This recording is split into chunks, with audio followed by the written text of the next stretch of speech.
What's up, y'all? It's your girl Sakina, and I'm back for another review. This is my review for Love and Marriage Huntsville. This is season 3, episode 14. Y'all, I'm behind on videos, okay? So this one isn't that bad. It's just technically a day late because I do my reviews on Love and Marriage Huntsville on Sundays, even though it airs on Saturday night. But yes, I was busy this weekend, so I didn't have time. But anyway, let's go ahead and get into it because I got a whole lot of other reviews that I need to do. Be on the lookout for my Potomac review, Salt Lake City review, and I also do Insecure. So if y'all watch Insecure, check me out, okay? It'll be up between today and tomorrow. So let's go ahead and get into this review here. Now, it opens up where it picks off. It opens up where it left off last week with Keisha down at Dr. Francis's office, okay? And if you hear a sign, I got my heater on, 9 o'clock, cold. Anyway, so she was saying that, remember he was asking her, so how do you find out these truths, right? How do you figure out Marceau is telling the truth to where you got to defend him down to the internet or the TV screen, wherever? And she said that she's a smart girl and she looks at him and she does her research first. And then she looks at the person in their eye directly and she can tell whether or not they're lying. But he is very deceitful. Like, he gives very deceitful vibes. You ask him a question directly, and he doesn't answer it directly. He always hits you with a, if you don't know me by now. He hits you with one of them and try to make you feel guilty for asking questions like that. It's like, how dare you ask me something like that? You don't know me? We've been together for, 15 years? How do you not know this? And you fall for it every time, Keisha. So, okay. So then they start talking about how in the beginning she was a very independent woman and he felt like she was too independent and wanted to rely on him a little bit more. So she fell into that role. And Dr. Francis is like, okay, so why do you feel like he needs you to be so dependent on him? And she was like, what'd she say? I don't know what she said. But he was like, it really sounds like he's doing this out of fear of losing you. He doesn't want to lose you, so that's his way of making you stick around because now all of a sudden you're very dependent on him. So how could you leave if he is the one that's providing for you? It's a tactic. I said, come on, Dr. Francis. So then he was asking her, what do you think that he needs from you? Like, what does he depend on you for? She said sex. She really didn't know how to answer it any other way.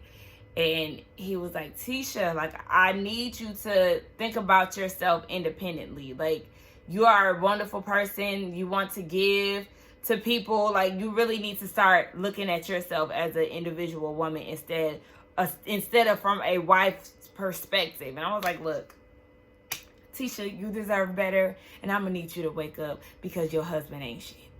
All right, so this next scene is Martell and Melody having to sit down with their kids, just checking on them to see where they are. So they have these flashcards and they started to ask the kids questions. Now, the first question is, what would they like to see out of their parents or something along those lines? And little Martell Jr. was like, he wanted to see them back together.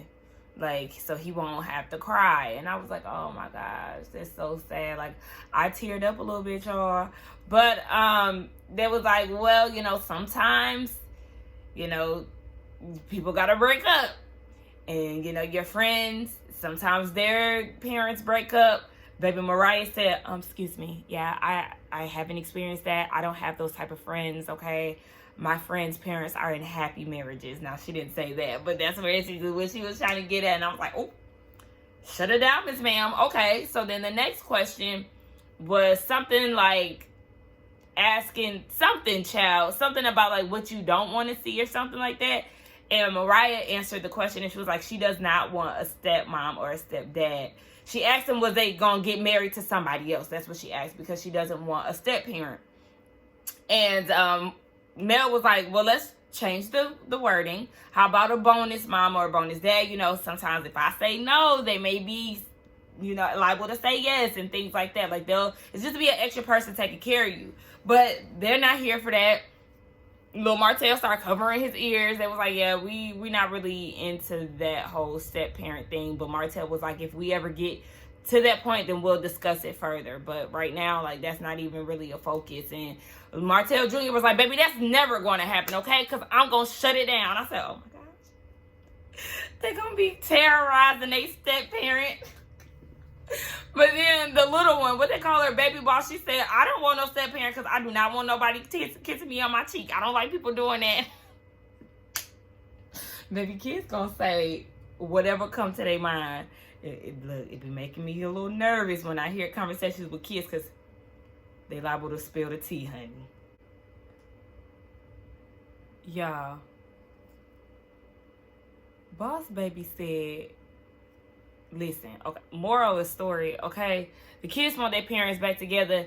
Lil Junior said, y'all talk on the phone, communicate a little bit more, then y'all can remarry, okay? Mel was like, where did you getting this stuff from, okay? Look, they just want them to be together. But, baby, the oldest one said, let me ask y'all something. Do y'all have secret crushes? Martell said, y'all my secret crushes. Boss Baby said, no, you're lying, okay? I see you in the hotel in the elevator with a girl. With who? Mom.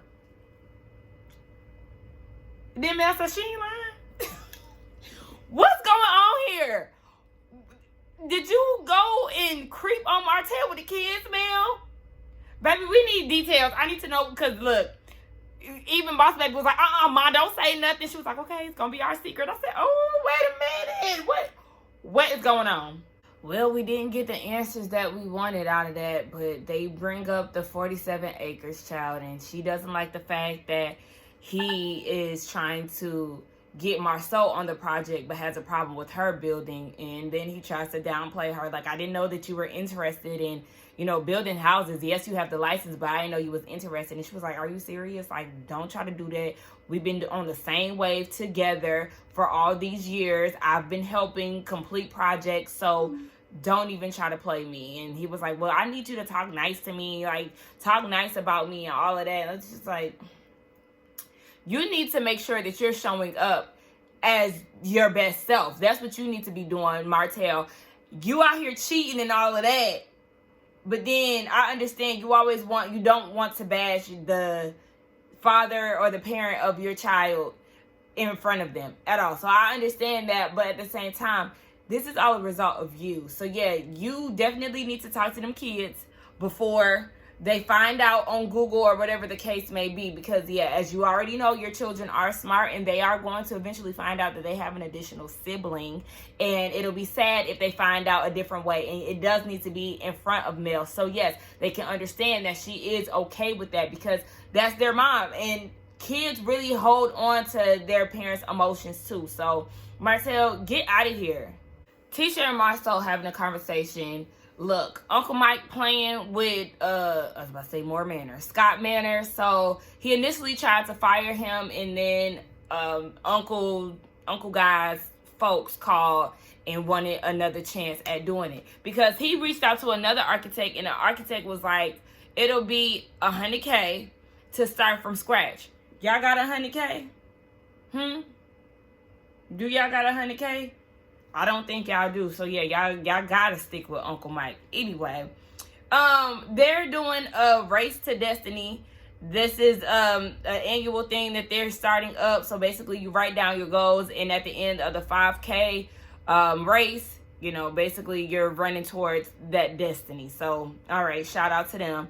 They reached out to the girls to see who wanted to be a part of it, sponsoring all of that.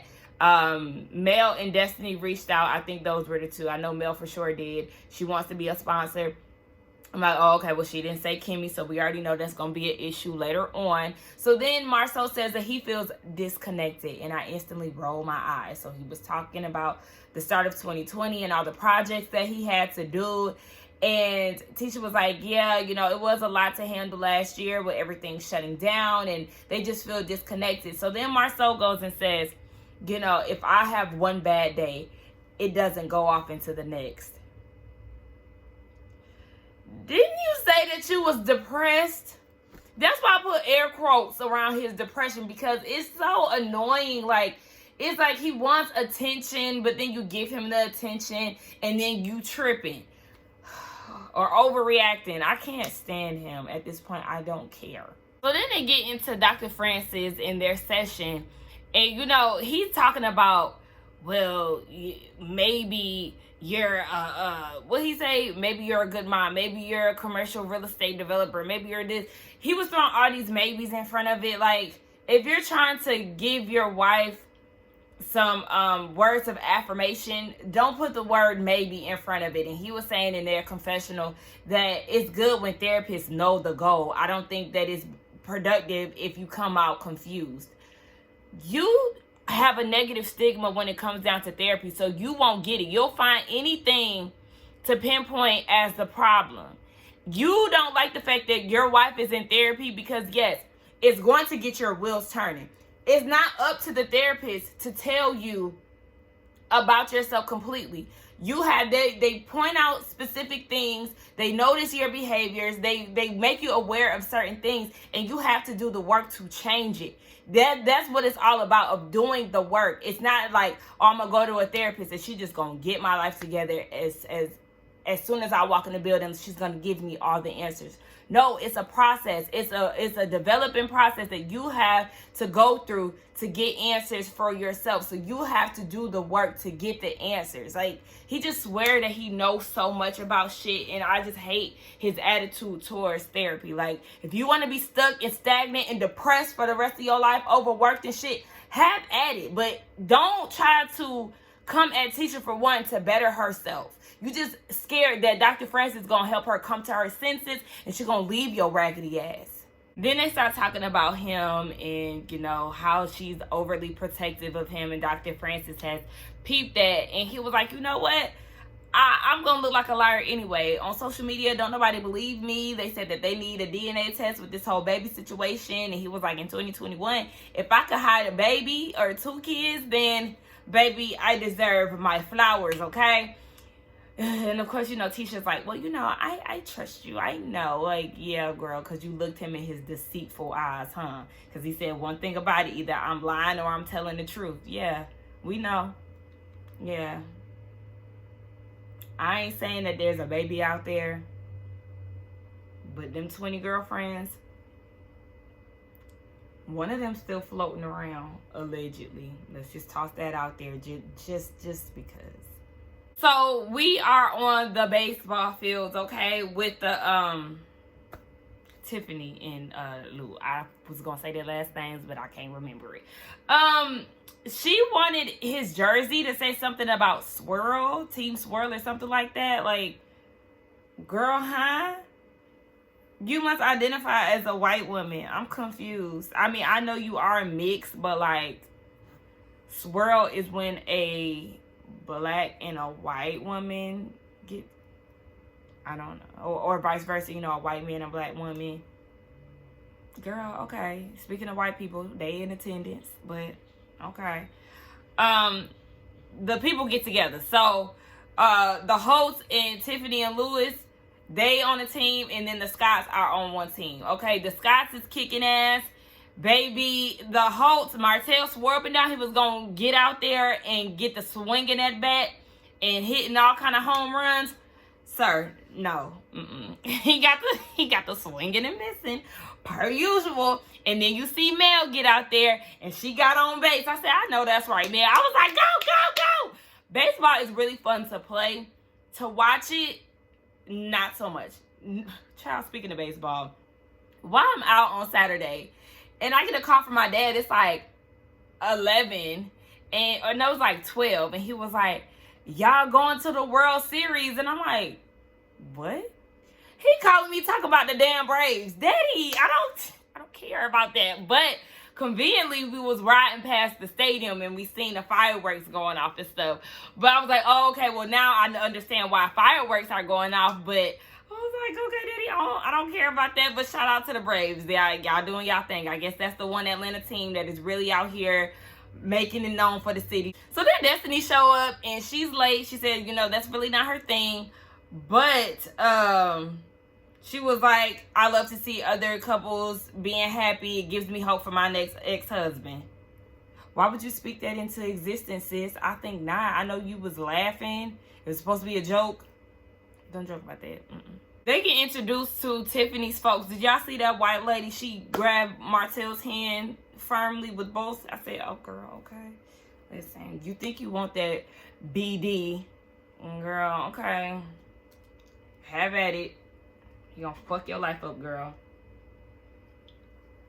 Anyway, so they all gather around. Marcel and Tisha, they had to make a run for their charity event.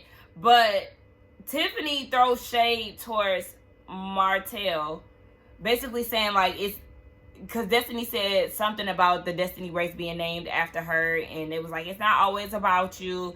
And Tiffany was like, that's usually Martell or something like that, basically saying he always wants things to be about him. He just sitting there, you can tell he ain't even paying attention, so he snaps into it and he was like, what? So here come Mel. Well, he's probably thinking because our 13-year anniversary is coming around, it's around this time. It's just like, oh my gosh, girl, why? Like, you say that you don't want to be in these situations with Martell, but look at what you're doing. Here you go, starting him up, and he was literally minding his damn business. Girl, you say you don't want the drama, but you love to bring it. So then he was like, in his confessional, he's tired of everybody feeling sorry for him and being condescending. He's tired of them listening to Mel and making her story factual when, in all honesty, it's lies or it's not accurate, is what he said. But y'all, we know you be lying, so Martell, you be telling tales, so we can't look at your shit as all the way facts either. Here we are. Now they're arguing. Martell is saying that he is the one that actually wanted the divorce. And then he tries to use Kanye West and Kim as an example. Kanye was leaving Kim, but he allowed her to file for divorce to save face, to make her look good. So basically he's saying that is what he was basically trying to be on or whatever. I don't know, because at this point I don't care. I start mentally checking out when they start arguing. She made reference to him threatening divorce from season 1. They provided the flashback, and she's saying, you know, that there were times where she wanted to and she's the one who filed. I'm confused. To be honest, I'm confused, because why did we need that flashback? I feel like that flashback was confirmation that, yeah, he wanted to do it or he was liable to file for divorce. We already know with all this stuff that had went down between them, she did leave him. It doesn't matter. I was with Lou. It doesn't matter at this point because it's done. Y'all are divorced. Let's leave it there. Like, I'm not going to give y'all play-by-play of who said what, because we constantly go through this with them every time they're together on every episode at this point. I got other reviews to do, so we just gonna wrap this up. Women need to stay in their place. That's how you take back over. You're a king. Martell, shut the fuck up. You act like a bitch. That's what you act like, okay? Just like Lou was trying to tell you, you need to control your actions. Just because she out there spilling tea on social media, that don't mean you need to throw it back at her on social media and all of that. You so tit for tatty, and that's the game that both you and Mel love to play with each other. Y'all do it on social media. Y'all do it in front of people. Y'all just love to go back and forth with each other. Y'all know y'all triggers, and y'all constantly poke and poke and poke. You see how easy it was for Mel to ruin the moment at their event and bring up their shit when it wasn't even necessary? Like, stop inviting them to shit. I know it's a TV show and that's not really possible, especially with them being the main characters on this cast, but child, y'all just gonna continuously go through this back and forth with Mel and Martell, and it's just exhausting. It is, especially when you're dealing with immature people who are emotionally immature. Because I want me and Martell to be in this space. You know what I'm saying? Martell can say I don't bother him. You're a good actress, girl. All that you post on social media, that right there. She is acting. You say that you want a good relationship with Martell, but look at what you're doing. You literally started this whole thing, and now you're trying to place blame on him. It takes two to tango, baby, and you got the shit popping off. Like, y'all heard it. She definitely putting on. So they separate. The guys go outside, the women inside. Mel said one of her triggers is when he start making up shit. How were you triggered in that moment? unless they edited some shit out, how was you triggered in the moment where you said that he was probably thinking about y'all's anniversary? Okay. Kimmy and Tisha, what's going on? Because at first, I was siding with Tisha. Like, you know, I sent it as a group text. It wasn't that big of a deal. I didn't see why Kimmy was making it such a big deal. But when she said in her confessional that she reached out for a check in a group setting, that is tacky. I will give her that. That is something that you want to send individually. So I get it, but I didn't, like, it was very cold, Kimmy. Now, Kimmy, you know you my favorite, but it was very cold. It was very shut down. It was just like, baby, I'm not featuring you. A lot of the time, she wasn't even looking at Tisha. She was looking at Destiny and Mel like, yeah, I just didn't like it. I didn't want to be in a group with y'all. That's it. Yeah, that's just not my personal preference. I would prefer for her just to send me a single text, baby. Not even really, just very cut and dry, baby. She was not stunting it. She was not trying to give Tisha any energy. So I do feel like, Kimmy, you did start off with the stank disposition. So then Tisha was like, well, I feel like you don't ever call me, like, you know, and Kimmy is like, okay, well, I've never been a big caller, and I realize that you're pointing this out now because you now have an issue with me. If you look at the history of our conversations, you've always reached out to me, and it's never been a problem up until we actually have an issue, and then you try to make this as like one of your backing points. So it's just a whole lot. Tisha starts to say something about, and she asked her, is she a big planner?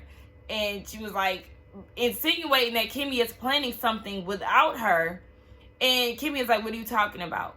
And then Tisha is acting like there's actually something being planned. At this point, the rest of the girls want to know what Tisha is talking about. Like, if you say what it is that she's planning and didn't invite you to, then she'll let you know whether or not it's true. But she doesn't say anything. Where did this come from, Tisha? Now I got to step off from, you know, siding with you to now looking at you like, girl, you sound dumb. What? If there's no event, then how could she be a good planner that is leaving you out of the event, but the event doesn't exist? Whew. So then Mel and her confessional talking about, well, I guess, you know, the drama or whatever wasn't left in Vegas. You be quiet, because you keep starting up with Martell every time y'all get together, so you can't speak on somebody keeping the drama up, because you and your king, y'all gonna keep up the drama. Anyway, that was the episode, y'all. Y'all let me know what y'all thought about it. Let's get down in the comments. It really didn't do too much for me, but irritate me more than anything. Let's get down in the comments. Don't forget to like, comment, and subscribe to my channel, and I will see y'all in the next one.